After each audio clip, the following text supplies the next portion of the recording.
Bonsoir à tous et bienvenue dans Smart Bourse. Smart Bourse, votre rendez-vous bourse 2 fois par jour en direct sur Bismart à 12h30. Tout d'abord, une demi-heure pour faire le point sur la séance à la mi-journée et pour décrypter les enjeux de marché à la mi-journée. Donc, et puis à 17h, la grande édition du soir, 1 heure pour décrypter les enjeux de marché et revenir sur les grands sujets du moment. Au sommaire de cette édition, l'Union européenne réfléchit à de nouvelles sanctions à l'encontre de la Russie après la découverte d'exactions attribuées à l'armée russe dans la zone de Boutcha, dans la banlieue de Kiev, suite au retrait des troupes russes. Le président du Conseil européen, Charles Michel, a laissé entendre que de nouvelles sanctions pourraient arriver prochainement, alors même que les différents ambassadeurs de l'Union européenne doivent se réunir cette semaine pour évoquer donc les éventuelles sanctions en question. Vous en aurez le résumé complet dans un instant. Des sanctions qui posent néanmoins question alors que l'Union européenne fait face à une dépendance énergétique vis-à-vis de la Russie, avec notamment des disparités au sein de l'Union européenne. Si les sanctions venaient à toucher les commandes d'énergie de l'Union européenne à la Russie, quelle serait par exemple la situation de l'Allemagne, très dépendante du gaz russe? C'est une des questions que nous poserons à nos invités.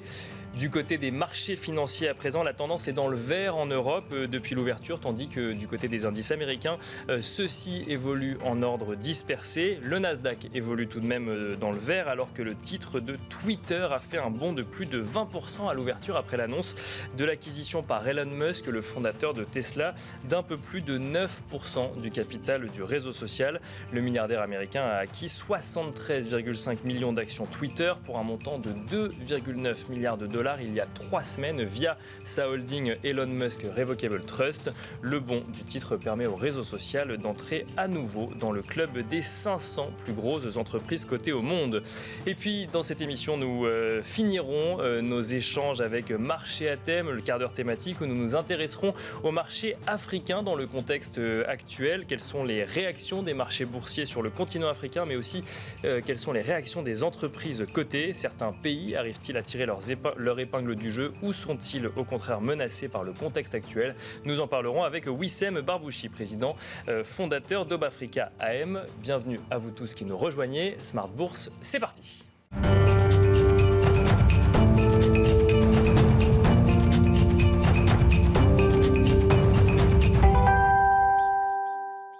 Et nous commençons comme d'habitude Smart Bourse avec le résumé complet de l'actualité boursière du jour proposé par Alix Nguyen. L'indice parisien tâche de se maintenir dans le vert. Wall Street entame pour sa part la séance dans le désordre. Le marché hésite alors que les pays occidentaux pourraient imposer de nouvelles sanctions contre la Russie. Le vice-président de l'exécutif européen Valdis Dombrovskis s'est exprimé à cet effet. Ce dernier n'exclut pas de proposer aux pays membres de l'Union européenne un embargo sur le pétrole russe. Emmanuel Macron a quant à lui appelé à l'arrêt des importations de pétrole et de charbon russe. On retient aussi une déclaration, celle du président du directoire de Deutsche Bank, selon laquelle l'économie allemande risque de subir une récession sévère en cas d'arrêt des importations de gaz et de pétrole russe.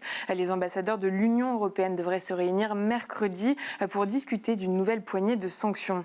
Les cours du pétrole fluctuent, tiraillés entre une pénurie redoutée et la perspective d'un afflux inédit de barils issus des stocks stratégiques aux États-Unis. À noter que l'Arabie saoudite a décidé d'augmenter ses prix pour tous ses clients. Sur le marché obligataire, le rendement de l'emprunt américain à 2 ans est passé au-dessus de celui de l'échéance à 30 ans, et ce pour la première fois depuis 2007. On rappelle que la Fed doit publier mercredi les minutes de la réunion de son comité de politique monétaire de mars. Un éclairage quant à la réduction du montant de son bilan devrait y figurer.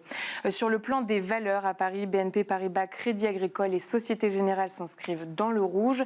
Thales caracole en tête. Autre valeur de défense, Dassault Aviation avance dans le vert. En soutien, on retrouve aussi les valeurs du luxe à l'instar d'LVMH, Hermès et Kering. À New York, Twitter s'envole sous l'effet d'une prise de participation de 9,2% au capital du réseau social par Elon Musk. Tesla connaît aussi une franche hausse grâce à des livraisons records au premier trimestre à 310 000 unités contre 184 000 un an plus tôt. Et puis on relève par ailleurs que les groupes technologiques chinois cotés à Wall Street sont portés par la proposition de Pékin de réviser sa réglementation afin de permettre leur supervision par les autorités américaines. Voilà, donc tendance, mon ami, le résumé complet de l'actualité boursière du jour proposé par Alix Nguyen. On regarde rapidement le CAC 40, justement, qui évolue dans le vert, plus 0,81% à 6 738 points.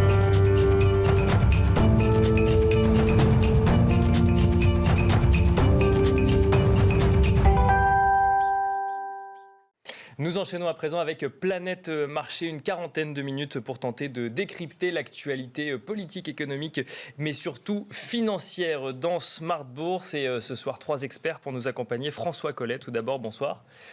Vous êtes gérant obligataire chez DNCA. Merci d'être avec nous. Nous sommes accompagnés également par Xavier de Buren. Bonsoir. Bonsoir. Vous êtes directeur adjoint de la gestion d'Inocap Gestion et nous sommes également accompagnés par Florian Yelpo. Bonsoir Florian. Bonsoir. Vous êtes Head of Macro de Lombardier Investment Management. Alors on va essayer de commenter ensemble un petit peu le contexte de marché actuel. On va peut-être commencer avec vous, Florian Yelpo. On va réagir à l'actualité. Du coup, on a vu un tweet de Charles Michel passer donc aujourd'hui en réaction à des images qu'on a vues ce week-end, donc d'exactions commises ou en tout cas attribuées par les forces armées russes sur des civils ukrainiens. La réaction européenne a été de dire il va y avoir des sanctions supplémentaires. La question qu'on se pose dans Smart Bourse, c'est est-ce que, l'Union européenne peut proposer et appliquer de nouvelles sanctions, et deuxième question, peut-elle se le permettre vis-à-vis de son sujet de dépendance au gaz ou au pétrole russe? Comment est-ce que vous voyez cette situation, Florian Yelpo? Nous, ce qu'on pense, c'est qu'il y a ici un prolongement d'une situation qui est en fait plus structurelle qu'on ne le pensait. Quand on est rentré dans la crise, quand on est rentré dans cette invasion, on a pensé, comme beaucoup, qu'il s'agissait de quelque chose de temporaire. C'était un petit peu le consensus du marché, par exemple, la volatilité, etc.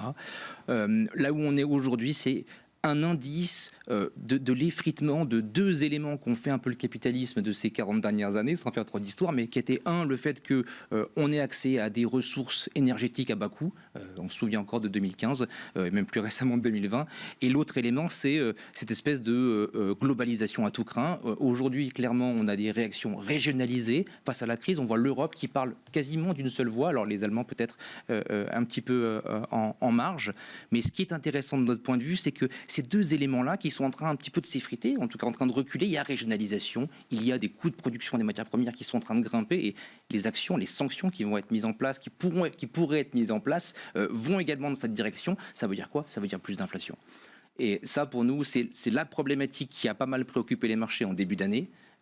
Récemment, il y a eu un focus plutôt sur l'invasion que sur l'inflation. Ce qu'on pense aujourd'hui, c'est que la lame de fond de l'inflation, elle n'est pas encore derrière nous. D'accord. Et la poursuite de ces sanctions-là, c'est du narratif qui va exactement dans cette direction-là, à notre sens. Alors même qu'on a découvert, par exemple, le chiffre de l'inflation pour le mois de mars en zone euro, qui était de 7,5% en annuel. Donc on est déjà sur des niveaux d'inflation élevés. Et ce que vous dites, c'est qu'on va aller encore plus loin si jamais on met de nouvelles sanctions, ou de toute façon, on ira encore plus loin et la lame de fond n'est pas encore derrière nous. Ce qu'on dit, c'est que cette inflation supérieure à la cible de la Banque centrale, de 2,5 ou de 2, comme alors là, effectivement, on l'a bien dépassé. Oui, c'est ça. On l'a bien dépassé et on va mettre du temps avant d'y revenir, si jamais on y revient.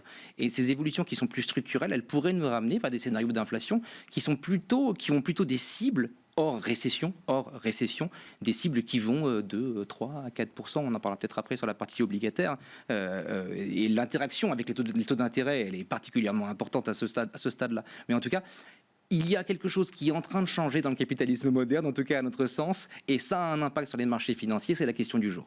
Et alors, un mot toujours sur les potentielles sanctions de l'Union européenne. Donc, on n'est pas là ici pour tenter de les deviner avant qu'elles soient mises en application. On entend en revanche, ou on écoute ce que disent les différents chefs d'État ou responsables politiques, et on a quand même l'impression que le seul levier qui reste à l'Union européenne, c'est d'agir sur les achats de matières premières. Alors, on parle du charbon, on parle du pétrole, et évidemment, on va parler du gaz. On n'est pas tous face à la même situation dans les pays européens, et le cas de l'Allemagne pourrait devenir réellement problématique si jamais on voulait appliquer de nouvelles sanctions énergétiques, ou en tout cas d'achat d'énergie à la Russie, Florian Yelpo. Et encore une fois, ça s'inscrit dans un environnement où on a non pas 10% des matières premières qui montent ensemble, on a 75% des matières premières qui sont en train de s'élever ensemble. Donc oui, on n'est pas tous confrontés de la même façon à ce choc inflationniste. C'est un choc inflationniste, on n'y est pas tous confrontés de la même façon, mais néanmoins, on y est tous confrontés ensemble. La France ne fait pas exception à ça. Oui, il y a moins d'inflation en France aujourd'hui qu'il n'y en a en Allemagne ou en Italie. On était à 10% en Italie.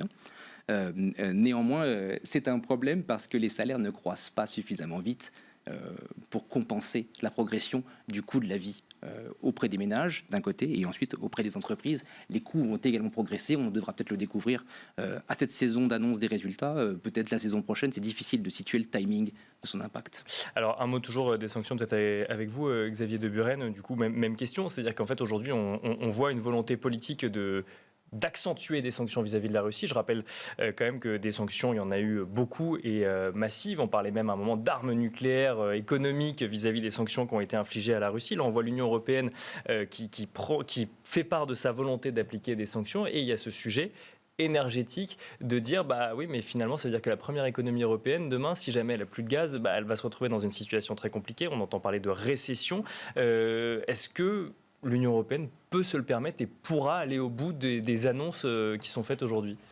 Je dirais que c'est un enjeu très important pour l'Union européenne. Ça va être la question de l'unité par rapport à ces problématiques énergétiques. Il est vrai que la France est moins concernée. Le nucléaire a une place bien plus importante dans la production énergétique en France. On voit que l'Allemagne, qui a fait un trait sur toute son industrie nucléaire il y a quelques années sous l'égide de Madame Merkel, évidemment, paye cela aujourd'hui. Donc ça remet en cause énormément de choses. Vous l'avez dit en introduction, les déclarations du patron de la Deutsche Bank qui met en avant des risques de récession forts en Allemagne. Il est clair que quand vous voyez les premiers commentaires des entreprises industrielles allemandes, ça fait effectivement froid dans le dos. Il y a eu un certain nombre de profit warnings, donc de révisions à la baisse des objectifs annuels qui se sont succédés les unes après les autres la semaine dernière. Et ça, ce n'est que le début. C'est pas les économistes, c'est les entreprises qui parlent. Exactement. C'est les premiers. Aujourd'hui, vous avez un dilemme qui est très fort sur les deux agents privés économiques, à savoir cette inflation. Ça impacte, évidemment, le consommateur. On le voit tous les jours à la pompe, on le voit quand vous recevez vos factures de chauffage, etc. Donc c'est un impact direct. Et le deuxième impact qu'on a évoqué précédemment pour les autres acteurs privés que sont les entreprises, c'est la hausse du coût des intrants, la hausse du coût des biens intermédiaires. Et ça, et c'est tout l'enjeu qu'on a sur le marché boursier aujourd'hui, c'est de se dire quel va être l'impact réel de cette inflation sur les marges des entreprises. Et on a des zones qui sont beaucoup plus concernées que d'autres. Alors aujourd'hui, de vous dire qu'est-ce que l'Union européenne va pouvoir sortir à nouveau de son chapeau comme... Mais est-ce qu'elle va pouvoir sortir quelque chose ? C'est pas un tour de magie, mais est-ce qu'elle va pouvoir sortir quelque chose ? Moi, je n'en sais rien. On s'attendait, après les déclarations ce matin, en disant qu'il y avait déjà des choses qui étaient décidées. On voit qu'aujourd'hui, il n'y a toujours pas de déclaration. Mais c'est sûr que la marge de manœuvre, elle est très limitée et qu'aujourd'hui, on voit bien que l'Union européenne marche sur un fil qui est quand même assez qui est tendu et qui est assez dangereux. Alors avec un sujet effectivement en lame de fond, vous l'avez dit, Florian Yelpo, c'est le sujet de l'inflation.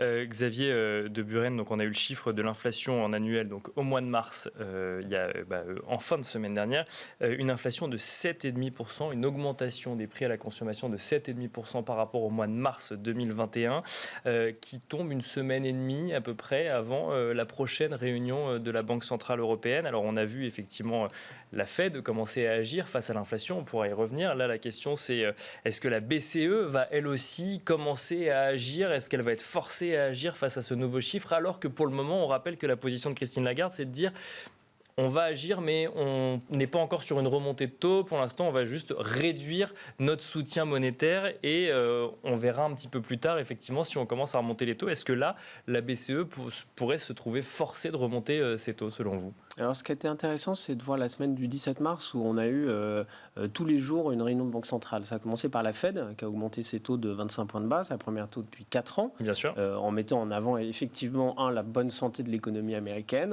éviter le risque de surchauffe, et la lutte contre l'inflation.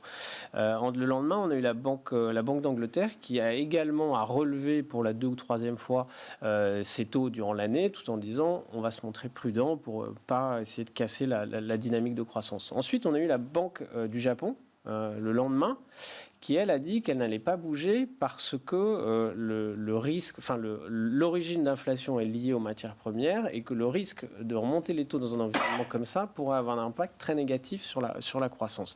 Donc ça veut dire quoi ? Ça veut dire que les banques centrales gèrent cette question de l'inflation à différentes vitesses, en fonction de là où l'économie visée est dans le cycle, mais aussi plus ou moins l'impact de cette guerre en Ukraine.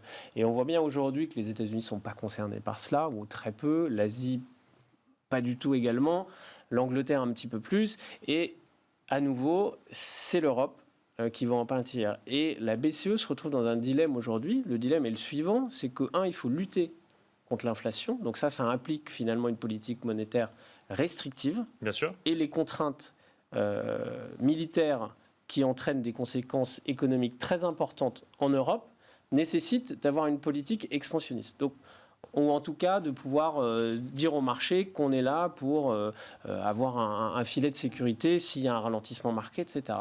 Donc la situation actuelle ne le permet pas avec une inflation qui est si importante. Donc il y a un vrai sujet et c'est pour ça qu'il va falloir étudier mot par mot tout ce qui va être dit lors de la conférence de cette réunion de la Banque Centrale Européenne pour voir est-ce qu'on va aller vers finalement une accélération du calendrier de restriction de cette politique monétaire. Donc c'est une réunion qui est très très importante aujourd'hui.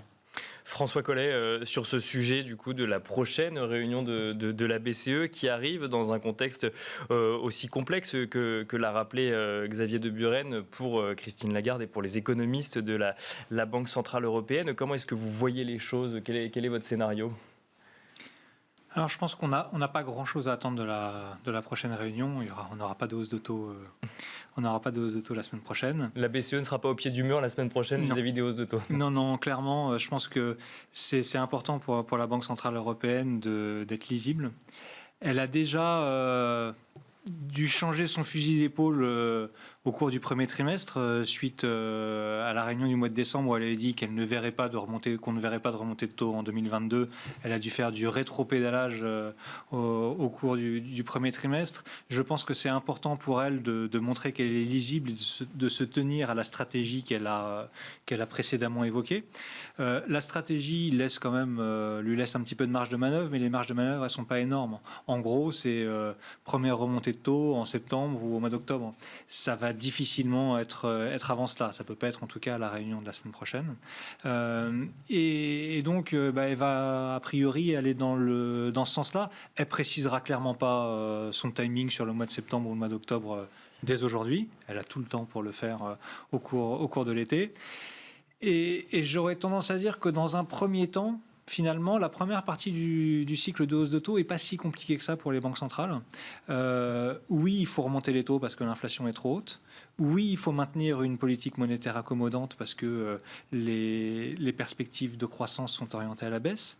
Mais vu le niveau d'où on part, il y a de la place pour concilier les deux. C'est-à-dire il y a de la place pour commencer un cycle de remontée de taux tout en maintenant une politique monétaire accommodante.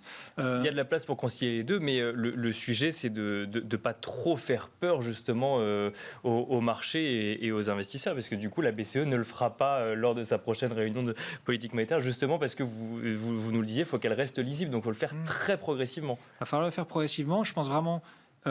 Garder sa crédibilité et sa crédibilité dans sa communication vis-à-vis des investisseurs, c'est vraiment très important. Donc elle ne peut pas se déjuger toutes les 6 semaines, la BCE, c'est important. Par contre, oui, il va falloir remonter les taux. Ça, il y a aucun doute qu'à 7,5% d'inflation, on n'a pas à avoir des taux en territoire négatif.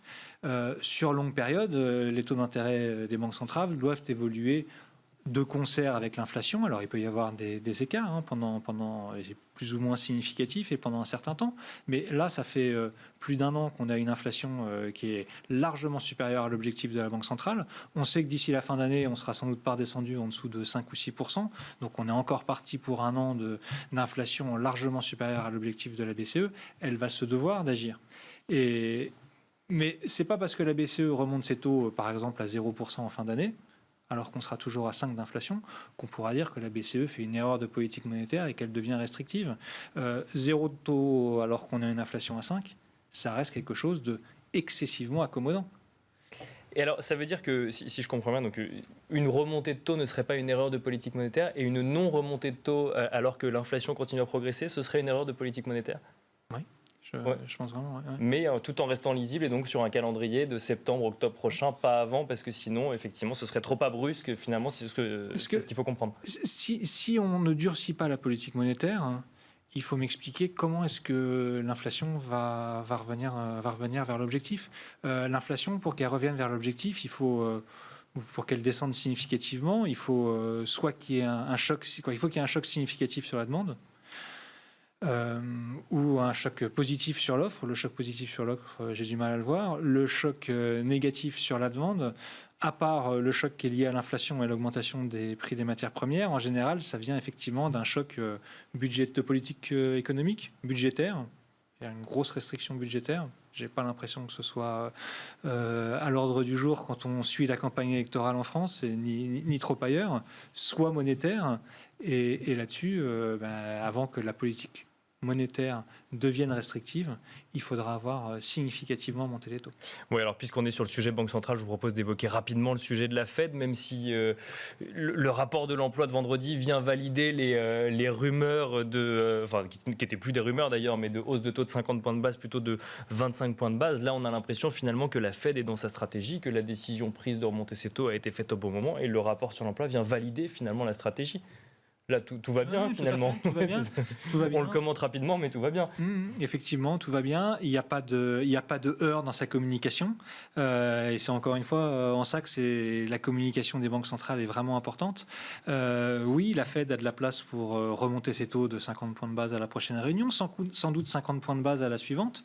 Et finalement, jusqu'à ce qu'elle arrive vers 2,50, qui peut être vu par certains comme un taux neutre, la Fed se doit de remonter ses taux assez rapidement puisqu'on a une inflation qui est galopante. Et donc, après, dans la deuxième partie du cycle, ce sera une autre histoire. Savoir si il faut continuer à un rythme agressif ou savoir s'il faut ralentir pour essayer de permettre à l'inflation d'atterrir en douceur sans heurter la croissance. Ça, ce sera une autre paire de manches. Mais pour l'instant, en gros, il n'y a pas trop de questions à se poser de la part de la Fed. Il faut y aller de manière assez agressive. Parce que, encore une fois, les taux réels, les taux de la Fed moins l'inflation, n'ont jamais été aussi accommodants depuis 50 ans. Si effectivement, il faut remettre en regard les taux de la Fed effectivement pratiqués par rapport à l'inflation. Florian Yelpo, même question alors sur les deux politiques de banque centrale, deux effectivement situations très différentes. Comment est-ce que vous voyez, vous, ces séquences banque centrale, l'une qui a déjà commencé sa remontée des taux et l'autre qui se retrouve effectivement un petit peu bloquée face à une remontée des taux actuelle? On est très aligné avec ce qui vient d'être décrit, avec juste un élément de risque, qui est que, un petit peu comme dans le cas du Covid, on mesure assez mal ce qui est en train de se passer sur l'économie européenne et l'économie américaine. On va mettre du temps avant de pouvoir collecter des séries de données qui mesurent ce qui est en train de se passer. Si on regarde l'ISM la semaine passée, donc qui est un indicateur avancé de l'économie américaine, sa composante nouvelle commande, qui est la composante la plus avancée, elle décline et elle surprend les économistes à la baisse. On regarde l'IFO allemand, il est effectivement en chute libre. Les enquêtes de la Commission européenne la semaine passée aussi montrent des situations qui sont très, très fortes, très élevées et déclinantes en même temps. Et la semaine passée, vous décrivez des indicateurs qui nous donnent en fait une indication justement sur l'économie demain parce que des nouvelles commandes passées ou alors un moral des chefs d'entreprise qui du coup témoignerait du dynamisme de l'économie demain. Exactement. Et le problème auquel on est confronté, il est assez simple, c'est que on vient de très haut. On ne sait pas à quelle vitesse on tombe, et du coup, on a de la peine au juger de savoir dans quelle zone on va s'arrêter. C'est un petit peu la difficulté à laquelle on va être confronté. Pour moi, le meeting de la BCE le plus important, ce sera celui de juin, parce qu'en juin, on aura collecté suffisamment de données pour mesurer exactement l'ampleur du ralentissement allemand, en premier lieu, italien en deuxième lieu, français également, et de voir effectivement est-ce que la zone euro est aux portes d'une récession, et là la politique monétaire elle change du tout au tout, parce que l'inflation va aussi changer du tout au tout. Juste pour rappel, la Chine aujourd'hui, elle est dans une situation économique assez difficile. L'indice des prix à la production, donc les coûts de production auxquels sont confrontées les entreprises, il est de l'ordre de 15-20%, je n'ai pas les chiffres exactement en tête. Son inflation, elle est de 1,7%. C'est-à-dire que l'inflation, c'est quelque chose qui prospère uniquement quand il y a une forte demande. Si on rentre dans une zone qui est plus difficile économiquement pour les entreprises, pour les ménages, pour nous, ça pourrait amener une forte révision. Donc ce meeting de juin, il va être le meeting charnière pour nous du point de vue de la BCE. La Fed n'a pas du tout les mêmes enjeux, l'ampleur du ralentissement ne sera pas le même. Et pour l'instant, on continue de penser qu'on devrait plutôt avoir des surprises à la remontée que des surprises de stabilisation de la politique monétaire, en tout cas aux États-Unis. Parce que forte demande, parce que forte inflation. Et c'est le mandat de la Fed réguler ce problème-là. Alors, vous avez prononcé un mot, Florian Yelpo, qui est celui de récession, et je me retourne vers vous, François Collet, gérant obligataire. On va regarder un petit peu ce qui se passe du côté des taux obligataires. Quand on regarde effectivement la courbe des taux obligataires aux États-Unis, théoriquement, on voit une inversion de cette courbe. On a vu une inversion la semaine dernière entre le 5 ans et le 30 ans. On voit aujourd'hui une inversion entre le 3 ans et le 5 ans qui sont au-dessus du 10 ans américain. Si on regarde ça de manière très théorique, ça veut dire que c'est annonciateur d'une récession. Alors, quand on creuse un petit peu plus loin, on voit un certain nombre de commentateurs qui disent, alors oui, effectivement, c'est souvent, toutes les récessions ont été anticipées par des hausses de taux, mais pour autant, le logiciel pour lire l'inversion de la courbe des taux actuelle n'est peut-être pas à prendre au pied de la lettre d'un point de vue théorique. Comment est-ce qu'il faut comprendre ça, François Collet, de manière simple, si je puis le dire ainsi? Effectivement, souvent on a des cycles monétaires, et puis il y a pas mal de récessions qui sont provoquées par on a trop de demandes, on est en surchauffe, et puis ça commence à faire monter l'inflation, et donc la Banque centrale veut monter ses taux et faire une politique restrictive pour ralentir l'économie. Puis au moment où la politique monétaire est trop restrictive, comme ça a pu être le cas en 1980, comme ça a pu être le cas en 2007, ou peut-être même plus récemment en 2018, le marché se dit « Oula, ça commence à faire ralentir la croissance », et donc le prochain mouvement de la Banque centrale, ce sera plus à la hausse, mais ce sera à la baisse, puisqu'on va avoir une récession. Et donc on a une courbe des taux d'intérêt qui s'inverse, avec des taux attendus dans quelques trimestres qui sont plus bas que les taux actuels. Et donc, c'est le scénario classique de la Banque centrale pour faire redescendre l'inflation provoque un ralentissement, voire une récession. Donc ça, c'est le scénario du cycle classique. Je pense que là, ça marche. Ça a marché pas mal de fois. La dernière inversion de courbe de taux aux États-Unis, c'était en 2019. D'accord. On s'en souvient. Et effectivement, en 2020, on a eu une récession. Néanmoins, sans pour autant qu'on puisse trouver un lien entre les deux. Exactement. Et après, il manque le lien de causalité. Et il n'est pas du tout dit que si on n'avait pas eu la crise du Covid, on aurait eu cette récession. Je ne suis pas sûr que ça marche à chaque fois. Et un indicateur que nous, on préfère regarder, c'est pour savoir si justement la politique monétaire devient trop restrictive et donc va provoquer une récession, c'est de regarder la politique monétaire au regard de l'inflation. D'accord. Ce dont on parlait tout à l'heure, donc c'est taux réel. Et je pense que si l'année prochaine, la Fed monte ses taux d'intérêt à 3%, alors qu'on est toujours à 4% d'inflation, la politique monétaire ne sera pas particulièrement restrictive, et qu'il n'y a pas de raison qu'une récession soit provoquée par la Fed. Il y a tout un autre tas de raisons qui pourraient provoquer une récession, mais en tout cas, je n'ai pas l'impression qu'on puisse parler d'erreur de politique monétaire sur les niveaux dont on parle actuellement, qui justifient un retour à la récession. Mais alors justement, pour rebondir sur votre démonstration, là on a eu une hausse de taux de 25 points de base. Alors effectivement, on en attend 6 autres dans l'année, et on est tout de suite devant un début d'inversion de la courbe des taux. Qu'est-ce que ça nous dit quand même, la situation actuelle vis-à-vis du comportement des investisseurs? C'est une certaine fébrilité dans la démonstration que vous nous avez donnée, ou une perte d'habitude d'avoir une banque centrale moins accommodante? Je pense que les investisseurs regardent le point de neutralité de la Fed en termes nominal, et donc se disent que la dernière fois, quand la Fed a monté ses taux à 2-3 quarts, ça a provoqué un ralentissement. D'accord. Et donc, comme il devrait monter a priori vers 2-3 quarts d'ici la fin de l'année ou en début d'année prochaine, ça provoquera un ralentissement, voire une récession. Mais je pense qu'il est plus opportun de regarder les choses en termes réels et de les déflater de l'inflation. La dernière fois que la Fed a monté ses taux à 2-3 quarts en 2018, l'inflation était en dessous de 2. Donc on avait des taux qui étaient 1% au-dessus de l'inflation. Si on est à 2-3 quarts en fin d'année, les taux de la Fed seront toujours 2% en dessous de l'inflation. Donc en ça, il n'y aura pas de politique monétaire restrictive, et donc, a priori, pas de récession à anticiper. En tout cas, c'est ce qu'on pense chez DNCA. Alors ça, c'est pour effectivement ce que nous dit la courbe des taux. Xavier de Buren, on va peut-être regarder cette situation maintenant d'un point de vue marché. Le deuxième trimestre 2022 s'ouvre.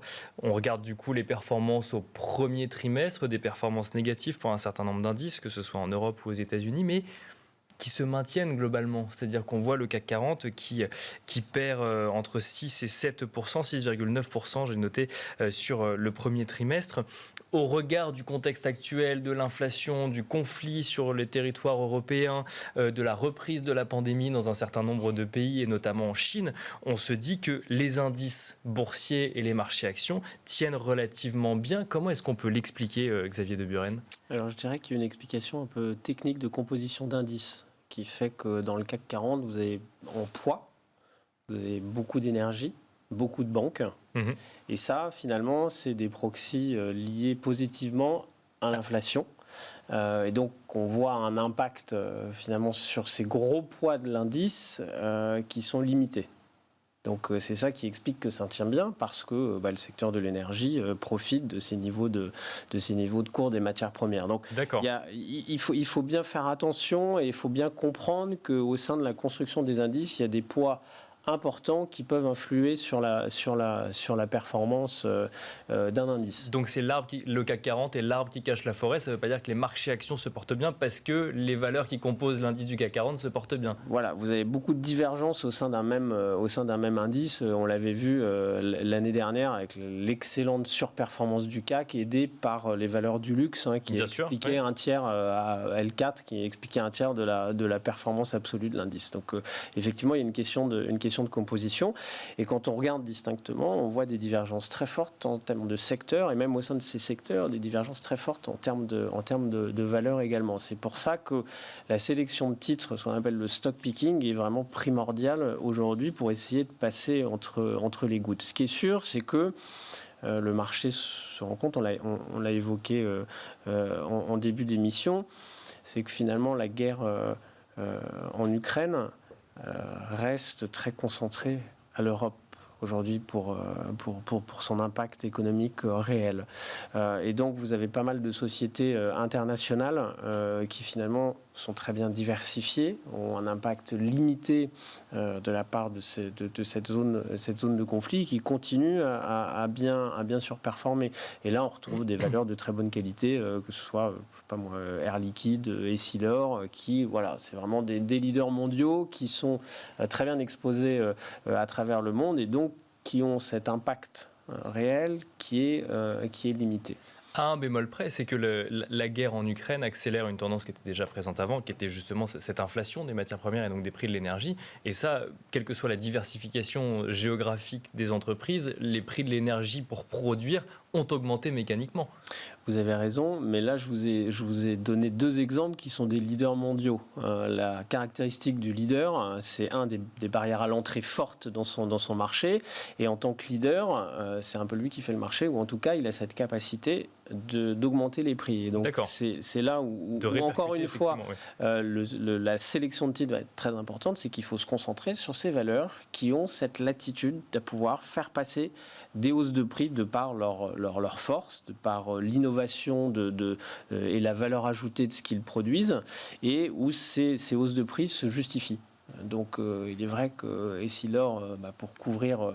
déjà, c'est un groupe qui est très intégré, qui est très bien intégré, donc il gère beaucoup mieux toutes les contraintes de supply chain, Bien sûr, toutes les contraintes également de transport. Plus vous êtes intégré, plus vous maîtrisez bien ces enjeux-là. La difficulté, c'est quand vous êtes un maillon, un équipementier au milieu de cette chaîne de valeur, où finalement vous dépendez de pièces qui viennent en amont, et puis vous dépendez de tout le monde, et donc ça c'est dramatique, et vous n'avez pas de capacité à pouvoir augmenter vos prix. Parce que vous avez l'inflation et les marges de chacun par-dessus. Exactement. Par et vous n'êtes pas essentiel, et voilà. Donc c'est vraiment, c'est là toute la difficulté, c'est pour ça qu'il faut se concentrer sur ces valeurs qui ont cette capacité, c'est-à-dire qui ont cette capacité à augmenter les prix. Mais après, plus globalement, c'est jusqu'où on peut aller pour que finalement votre client industriel accepte les hausses de prix que vous allez lui imposer. Et puis au final, c'est ce que le consommateur, jusqu'où il peut aller pour accepter ces hausses de prix. Et on en revient sur les hausses de salaire qui n'existent pas, dont nous parlait Florian Yelpo tout à l'heure, pour le coup. Un mot peut-être encore sur les entreprises et donc en lien avec les marchés actions. C'est la saison des résultats va commencer. Est-ce que là, pour le coup, on peut s'attendre à des mauvaises surprises ? Mais ça a déjà commencé. J'évoquais des industriels allemands qui avertissent sur l'impact extrêmement fort qu'on peut avoir sur la note énergétique. Vous avez des producteurs d'acier inox, notamment Acer Inox en Espagne, qui a arrêté ses fours pendant 3 jours parce que les hausses des prix de l'énergie n'avaient plus aucune raison économique de poursuivre la production. Donc ce qu'on va avoir, je pense que les résultats du premier trimestre, finalement, ça va être c'est pas l'essentiel. L'essentiel va être dans le discours des sociétés, dans la révision de leurs objectifs annuels. C'est vrai que l'année avait plutôt commencé sur des très bonnes tendances, janvier, février, enfin jusqu'à mi-février, fin février, sur les mêmes tendances côté 4 dans beaucoup de secteurs, dans beaucoup d'industries. Donc les sociétés avaient donné des objectifs pour 2022 et tout l'enjeu, ça va être l'ampleur de cette révision, l'ampleur de l'impact sur les marges de la part de ces acteurs-là. Et donc, on a une publication qui est sans doute à risque, mais on le voit, et pour des raisons structurelles de marché, les entreprises allemandes se doivent d'avertir avant la date de publication s'il y a un changement majeur dans leur... Donc c'est ce qu'on commence à voir maintenant, et il va falloir être très, très vigilant et très sélectif sur la publication à venir, parce qu'il y a des enjeux très, très importants. Et donc, même si certaines boîtes vont baisser leurs objectifs, peut-être que ce sera qu'ils ont moins baissé que ce que le marché peut attendre, et ça montrera une certaine flexibilité à ajuster les coûts, une certaine flexibilité à pouvoir augmenter les prix. Donc, ça va être des publications qui vont être très intéressantes pour montrer la résilience de certaines industries ou de certaines valeurs. Florian Yelpo, même question finalement sur ces niveaux de marché et sur c'est la situation des entreprises. Alors je rajouterais peut-être juste un élément. Effectivement, vous avez parlé des valeurs du luxe qui ont très largement performé l'année dernière, ou les tech aux États-Unis. Aujourd'hui, on est plus sur un retour vers la value, mais la value qui est du coup encore plus dépendante au sujet énergie, comme toutes les entreprises, mais en plus prix des matières premières, aluminium ou autres. Donc quel est votre scénario un petit peu pour ce deuxième et troisième, pour ce deuxième trimestre 2022 et pour l'année 2022? Il faut reconnaître la complexité de la situation, la première étape. On pense, alors je suis assez d'accord avec tout ce qui vient d'être dit, mais en plus de ça, j'attirerai l'attention sur la problématique de la valorisation. C'est-à-dire que vers le 14-15 février, on a commencé à avoir ce pricing croissant du conflit ukrainien. On en est très rapidement sorti depuis la mi-mars jusqu'à aujourd'hui. On est revenu sur des niveaux de valorisation qui sont assez proches d'avant le pré-conflit, on va dire. Il y a une grande différence, par contre, c'est que les taux d'intérêt sont beaucoup plus élevés. Alors dans les livres, ce qu'on apprend aux étudiants, c'est que le prix d'une action, c'est une fonction de 2 éléments, le discount factor, donc l'impact des taux d'intérêt, et puis les résultats des entreprises. Alors les résultats, c'est quelque chose de nominal, donc c'est quelque chose qui profite énormément de cet accroissement nominal des valeurs. L'inflation qui monte, c'est simplement que vous, entreprise, vendez plus cher un produit si vous avez le contrôle. Si vous pouvez le faire. Si vous êtes placé dans votre marché pour y arriver. Et on se retrouve aujourd'hui en fait sur à peu près tous les indices avec des taux qui sont plus élevés. Donc normalement des valorisations qui devraient être plus faibles, mais on est au même niveau. Donc qu'est-ce qui a changé? C'est l'anticipation de earnings. En tout cas, c'est comme ça qu'on voit les choses. C'est l'anticipation de la progression des résultats qui, à notre sens, aujourd'hui est un petit peu déraisonnable. Les analystes attendent à peu près sur l'Eurostock 50, donc les plus grandes capitalisations européennes, et le S&P, donc les plus grandes capitalisations américaines, aux alentours de entre 8 et 10% de croissance des résultats sur l'année. Ça reste possible avec la magie nominale, c'est-à-dire avec le fait que l'inflation soit quelque chose de positif à court terme pour l'entreprise. S'il y a ralentissement, là par contre, les valorisations qu'on atteint aujourd'hui, elles sont un petit peu élevées. Question naïve, je rebondis sur vous parliez de cette capacité à pouvoir réaffecter la hausse des coûts dans les prix de ce qu'on vend. Est-ce qu'il vaut mieux du coup se tourner vers des entreprises qui font plus du B2B que du B2C, ou c'est pas forcément, faut pas forcément réfléchir comme ça? On pense qu'il faut surtout s'intéresser à la qualité de la formation des résultats des entreprises. Nous, c'est un biais qu'on essaie d'avoir en amont, avant même de penser titre de croissance ou titre value, c'est de s'intéresser à effectivement quelle est la position dans le secteur et est-ce que c'est capable de répliquer les résultats qu'on a pu observer jusqu'à aujourd'hui. Si on prend la fameuse tech américaine qui a tant souffert les 15 premiers jours de l'année, on se rend bien compte qu'il y a une vraie différence entre ces résultats qui sont soutenables, entre guillemets, et ceux qui ont plus de peine, qui sont plus dépendants de la moindre remontée des taux réels, même si on est très très loin en termes de taux réels d'avoir revu des territoires positifs. François Collet, même question, mais alors du côté de la dette d'entreprise, des obligations d'entreprise, comment est-ce que vous voyez la situation? Comment est-ce que vous regardez ces marchés obligataires, j'en fais tomber mon stylo, ces marchés obligataires et la situation, l'appréciation des des investisseurs vis-à-vis de la dette corporate? Alors, effectivement, il y a une grosse différence entre le marché de la dette corporate et le marché action. C'est que le marché action est un actif réel. Il permet de s'exposer à la hausse de l'inflation et par l'augmentation des résultats, l'augmentation de l'inflation doit permettre de compenser finalement la baisse de la croissance. Malheureusement, ce n'est pas le cas pour les dettes, dans le sens où sur de la dette, vous n'êtes pas sur la dette corporate, vous n'êtes pas indexé sur l'évolution des prix, et que le ralentissement peut avoir un effet assez délicat à gérer pour la solvabilité des entreprises. On n'en est pas encore au point de voir une augmentation des taux de défaut de manière importante. Néanmoins, il y a quand même plusieurs choses à prendre en compte. C'est ce potentiel ralentissement, d'une part, et puis la très forte augmentation de la volatilité des prix des matières premières. Le prix est un problème, mais la volatilité est également un gros problème, puisque les entreprises vont chercher à se couvrir sur des contrats longs, mais ces coûts de couverture vont être beaucoup plus importants. Et donc, c'est pour les entreprises les moins bien notés, les plus fragiles, ça peut être un facteur déclenchant d'un défaut. Donc oui, les investisseurs sur le marché de la dette corporate, notamment sur les segments high yield, vont être beaucoup plus précautionneux et demandent des primes pour se protéger beaucoup plus importantes que ça ne le pouvait l'être encore en début d'année ou l'année dernière. Le financement d'entreprise peut devenir un sujet demain ou pas encore aujourd'hui? Pas encore aujourd'hui, mais si on a un vrai ralentissement, oui, ce sera un problème sur les dettes des entreprises, sans doute avant d'être un problème sur le marché action. Florian Yelpo, je voyais que vous vouliez réagir également sur le sujet. Non, absolument d'accord sur le côté actif réel qui passe l'inflation versus l'actif qui va en souffrir.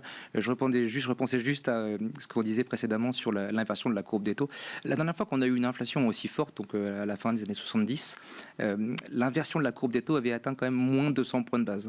Donc on a un petit peu, si on serait-on dans une situation comparable, on aurait encore quelques trimestres devant nous avant d'atteindre des niveaux pareils, si on y arrive. Oui, à un moment où les taux courts américains étaient à 20% et où l'inflation était à 5%, donc on avait des taux réels à plus 5%. Donc on en est quand même, vu au niveau où on est sur les taux d'intérêt et d'autant plus vis-à-vis de l'inflation, il y a encore... on est dans une situation qui est très très différente de celle qu'on avait pu connaître. Oui, il y a de la place, mais dans ce qu'on voit aujourd'hui d'inflation et de niveau de taux, je trouve que l'inversion est quand même déjà très, voire trop importante. Ouais. D'accord. Alors ça, c'est pour l'obligataire. Il nous reste 1 minute. On a du coup le temps de commenter un chiffre que je trouvais intéressant de commenter aujourd'hui. On en a parlé rapidement avant l'émission avec Xavier de Buren, donc je me retourne vers vous.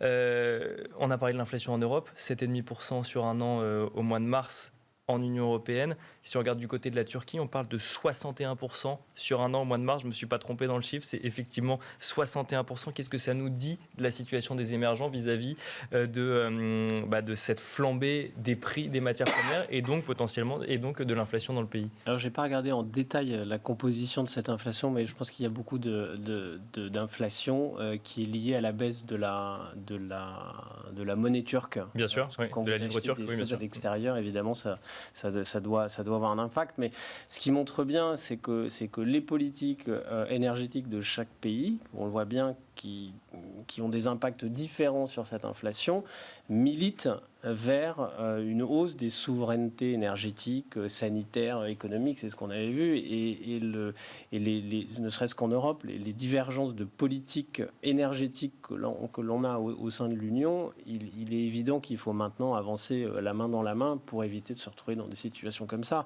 Et la Turquie, qui est un pays quand même beaucoup plus isolé géopolitiquement parlant, économiquement, eh bien, on le voit, les ravages que ça fait pour les habitants de la Turquie.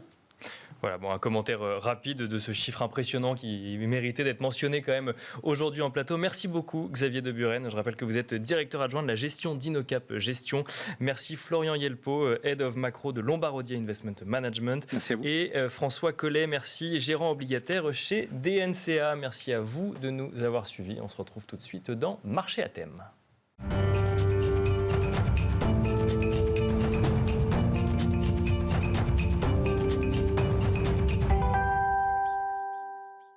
Et c'est parti pour Marché à thème, le dernier quart d'heure de Smart Bourse, le quart d'heure thématique. Un quart d'heure thématique consacré ce soir au marché financier, au marché boursier africain que nous allons décrypter avec Wissem Barbouchi. Bonsoir Wissem Barbouchi. Bonsoir Nicolas. Bienvenue sur le plateau de Smart Bourse. Vous êtes président et fondateur d'Obafrica AM et on va commenter un petit peu avec vous l'actualité des marchés boursiers africains au premier trimestre de l'année, ce qui va nous permettre d'essayer de comprendre comment ils ont réagi à cette actualité internationale qu'on commande beaucoup avec le prisme des marchés européens, américains, asiatiques.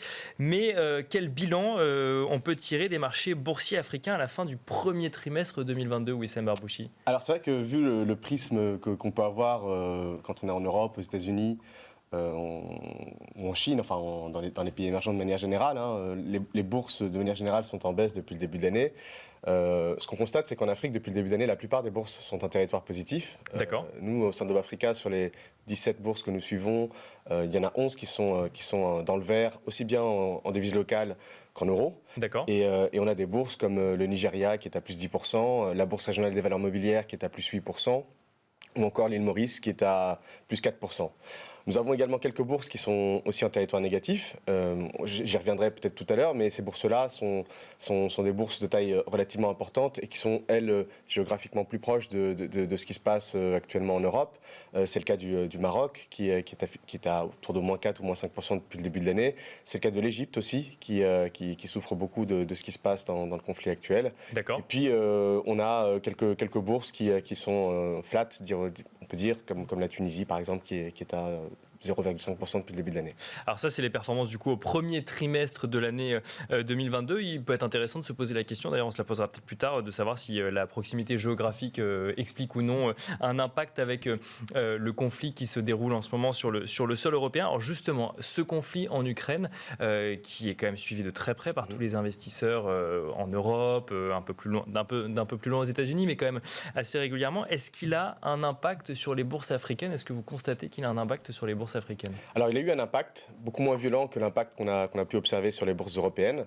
Et aussi, l'impact a pris plus de temps à se matérialiser. Disons que certains pays, comme l'Égypte par exemple, qui est aujourd'hui le premier importateur de blé au monde, qui importe 50% de son blé de Russie et 30% de son blé d'Ukraine, est particulièrement touché par cette crise, puisqu'il fait face à une inflation de nouveau à deux chiffres. Il retrouve un petit peu ces vieux démons qu'il avait eu après la dévaluation, enfin après le passage au régime de change flottant de 2016. Et donc la Banque centrale égyptienne a été contrainte d'augmenter ses taux, alors que pendant 4 ans, les taux étaient dans une dynamique de baisse. Donc on est passé de 9,25% à 10,25%.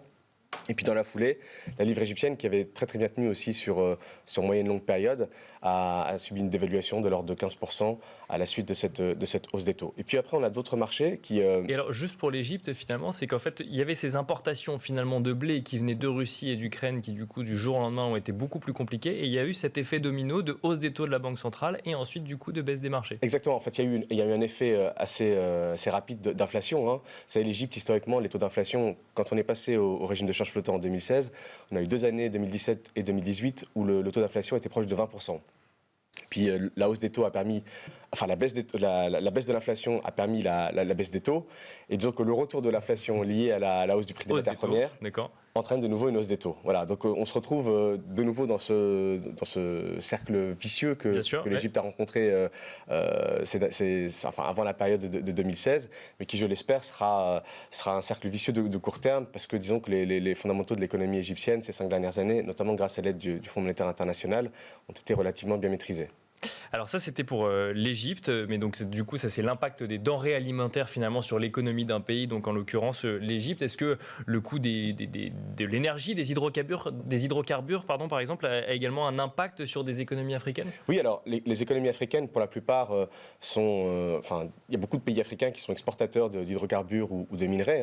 Disons que par exemple l'Afrique du Sud, qui est un exportateur net de minerais, bénéficie fortement de cette situation, puisqu'on n'a jamais vu des prix prix aussi élevés pour des minerais comme le cobalt, le fer ou le cuivre. Et puis on a des pays comme le Nigeria, qui sont des exportateurs d'hydrocarbures, de pétrole, qui bénéficient sur le court terme de cette crise.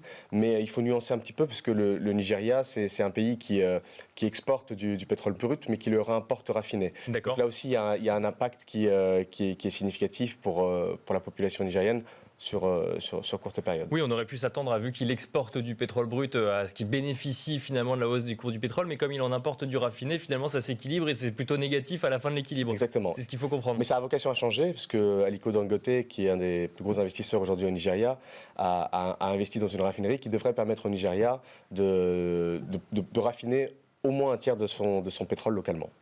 Une question, alors effectivement, que j'abordais tout à l'heure, peut-être géographique. Les pays les plus touchés par la crise sont par exemple le Maroc ou l'Égypte, des pays qui du coup sont en haut de l'Afrique, Ouais. peut-être plus proches Ouais. du sol européen et donc du conflit ukrainien. Est-ce que la proximité géographique explique l'impact de la crise ukrainienne ou pas forcément? Disons que naturellement, les pays d'Afrique du Nord sont des pays plus consommateurs en blé que les pays d'Afrique subsaharienne. Le Maroc importe du blé pour faire sa semoule. La Tunisie ou l'Algérie importent aussi son blé pour faire ses pâtes.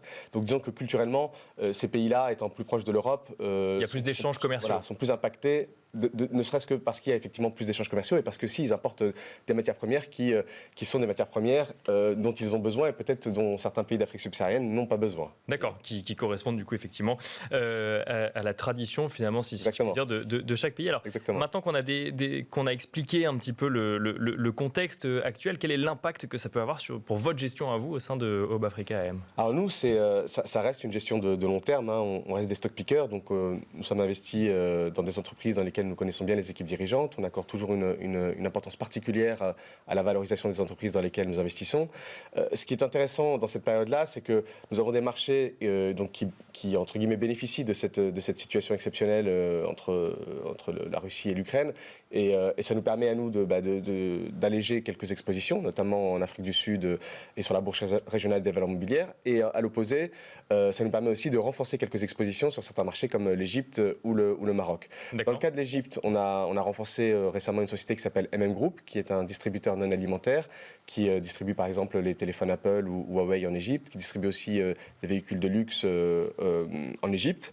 Nous avons aussi renforcé une société qui s'appelle Risma au Maroc, qui est dans le secteur touristique, qui est un véhicule d'investissement qui gère les hôtels Accor au Maroc, qui ces 2 dernières années a beaucoup souffert du Covid et qui continue de souffrir un petit peu du contexte actuel, mais on est convaincu qu'à partir de fin 2022, début 2023, on va retrouver une situation plus normalisée avec des taux d'occupation qui vont retourner autour des 60%, alors que ces 2 dernières années, on a été plutôt autour de 30%. Et puis en fait, ce qu'on constate aussi, et c'est intéressant, c'est qu'on voit de nouveau revenir un petit peu les opérations de fusion-acquisition. Dans notre portefeuille, par exemple, on a une société qui s'appelle Domti, qui est le leader en Égypte des fromages fondus, qui fait aussi des sandwichs depuis quelques années et des jus de fruits. Et le week-end dernier, il y a eu une annonce de la part d'un investisseur dans le private equity pour acheter 90% de sa participation dans Domti. Voilà. Donc on constate une certaine concentration dans certains secteurs d'activité ou en tout cas des fusions-acquisitions par effet d'aubaine presque finalement. Exactement. La baisse des marchés couplée à une devise qui flanche un petit peu, ça permet d'avoir des opportunités pour ceux qui regardent des secteurs. En tout cas, ceux qu'on regarde, nous, sont les secteurs de la consommation en majorité. Et il y a, disons, sur le long terme, beaucoup d'intérêt à regarder ces secteurs-là, notamment dans des économies où la démographie est particulièrement dynamique. Si on essaye de se projeter un petit peu sur le reste de l'année 2022, de regarder les scénarios que vous pouvez avoir, alors effectivement, vous nous l'avez montré, les différentes bourses africaines ont des réalités différentes. À un instant T, elles réagissent à des éléments exogènes différents. Mais comment est-ce que vous les voyez évoluer dans les prochains mois, Wissam Barbouchi ? Alors, sur le long terme, on reste convaincu que les économies africaines sont des économies de croissance. Cette année, le taux de croissance moyen des économies africaines devrait tourner autour de 4%, mais avec toujours des disparités. Certaines économies, comme le Ghana ou la Côte d'Ivoire, seront à 6%, et puis d'autres un peu plus matures, comme le Maroc ou l'Afrique du Sud, seront autour de 2%. Donc, des économies de croissance, des économies où la démographie reste un élément clé de cette croissance, avec toujours pour nous un élément important qui est l'émergence de la classe moyenne. Cette classe moyenne, elle a vocation vocation à consommer. Donc nous restons investis dans des entreprises qui sont dans le secteur de la consommation aussi bien discrétionnaire que non discrétionnaire. Et nous restons aussi investis de manière significative dans des secteurs où les taux de pénétration sont relativement faibles. Et c'est le cas par exemple du secteur de l'assurance, où dans la plupart des pays africains, le taux de pénétration est inférieur à 1%. D'accord. En même temps, disons qu'il y a quelques éléments qu'on surveille ou qu'on continue de surveiller. Le premier élément, c'est celui de la devise, puisque historiquement, les devises africaines ont quand même beaucoup souffert par rapport à l'euro, même si entre 2020 et 2022, on a vu une certaine stabilité de la part de certaines devises. Et nous, au sein de notre gestion, on s'est concentré aussi sur ces marchés-là. Je pense notamment au Maroc ou à la Bourse régionale des valeurs mobilières. Et puis, de manière plus générale, et ce que je vous disais tout à l'heure, nous, on continue de rencontrer des équipes dirigeantes, de visiter des usines quand on peut les visiter, et puis de faire notre travail d'analyse financière avec toujours une vision opportuniste, mais une volonté de rester investi sur le long terme. Et c'est intéressant, ça veut dire que quand on s'intéresse à l'investissement sur des marchés financiers sur le continent africain, il faut qu'on prenne en compte la démographie, c'est la première chose que vous nous avez dit, la démographie des pays, parce qu'en fait, on va regarder s'il y a l'émergence d'une classe moyenne qui va pouvoir consommer dans le pays et permettre le développement de l'économie qui va ensuite aller chercher, dont les entreprises vont ensuite aller chercher des financements sur les marchés financiers. C'est le point clé de l'investisseur qui s'intéresse aujourd'hui au marché africain. Donc le territoire africain est le seul territoire au monde aujourd'hui où vous avez une population qui va doubler à horizon 2050. Il n'y a nulle part ailleurs où cette population va croître de manière aussi significative. C'est aussi un territoire où aujourd'hui, en moyenne, quasiment un pays sur deux, voire 2 pays sur 3, ont une population qui pour moitié, a moins de 20 ans. Donc aujourd'hui, on a cette jeunesse de la population qui est un terreau fertile de consommateurs sur le moyen long terme. Et puis surtout, on a encore une fois des entreprises. Aujourd'hui, quand on regarde les marchés boursiers africains, on regarde des marchés où, pour certains d'entre eux, il y a une forme de maturité. Je pense au Maroc, à l'Afrique du Sud, plus marginalement à l'Égypte. Mais on a des marchés où aujourd'hui, on a 15 ou 20 sociétés qui sont cotées et où le ratio, c'est un ratio qu'on regarde nous régulièrement, qui est capitalisation boursière cumulée sur PIB, parfois inférieur à 5%, alors que dans les économies matures, il est largement supérieur à 100% et parfois même proche de 200%. D'accord. Non, mais c'est intéressant effectivement de voir un petit peu effectivement l'impact de l'actualité sur les marchés boursiers africains, effectivement vos perceptions et vos scénarios sur ces différents marchés financiers sur le continent africain. Merci beaucoup Wissem Barbouchi d'être venu nous détailler cela en plateau. Je rappelle que vous êtes président fondateur d'Obafrica AM. Merci à vous également d'avoir suivi Smart Bourse ce soir. Je vous donne rendez-vous dès demain à 12h30 pour l'édition de la mi-journée de Smart Bourse. Et d'ici là, je vous invite à regarder le replay de l'émission et n'hésitez pas également à nous retrouver en podcast sur toutes les plateformes de podcast.